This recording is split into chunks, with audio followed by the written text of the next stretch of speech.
আজকের আমরা বাড়ির কয়েকজন মিলে ঠিক করলাম যে আমরা রায়পুরে ঘুরতে যাব। তো সেই মতো আমরা দুপুরবেলা খাওয়া দাওয়া করে বেরিয়ে পড়েছি যাতে বিকেল বিকেল পৌঁছে যাই। কারণ কিছুদিন আগে যখন ডায়মন্ড হারবারে গিয়েছিলাম তখন আমরা যেতে যেতে এতটাই দেরি করে ফেলেছিলাম যে আমরা বেশিক্ষণ সময় থাকতে পারিনি। তো সেই জন্য এইবারে আর সেই ভুল করিনি। আর এটা হলো বাবিনের আন্টি। কিছুদিন আগে ওনাদের বাড়িতে গৃহপ্রবেশের অনুষ্ঠানে গিয়েছিলাম, তখন আশা করি তোমরা অনেকেই সেই ভিডিওটা দেখেছো। তো আমরা ঠিক করলাম যে আমরা একটু নৌকা চড়বো, কিন্তু নৌকার ওখানে যেতে ওনারা বলল যে 5টা না বাজলে ছাড়বে না। তো সেই জন্য আমরা এখানে সবাই মিলে চলে এসেছি ফুচকা খেতে। আর ফুচকা খেতে কারা কারা ভালোবাসো আমাকে কমেন্টে জানিও। আর এই ফুচকাটা খেতে দারুণ হয়েছিল, মানে টক ঝাল সব কিছু একদম পারফেক্ট করে বানিয়েছিল। আমি আবার শেষে একটা দই ফুচকাও নিয়েছিলাম।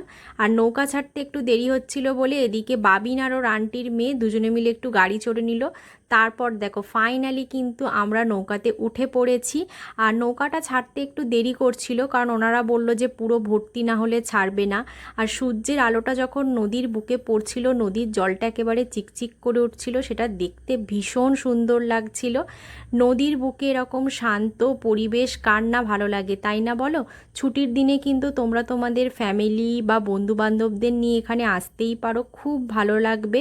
আর আজকের ভিডিওটা কিন্তু আমি এতটুকুই রাখলাম। ভিডিওটা তোমাদের কেমন লাগলো কমেন্টে জানিও। ভালো লাগলে একটা লাইক করে দিও, আমার চ্যানেলটাকে সাবস্ক্রাইব করে দিও। দেখা হচ্ছে তোমাদের সঙ্গে পরের ভিডিওতে।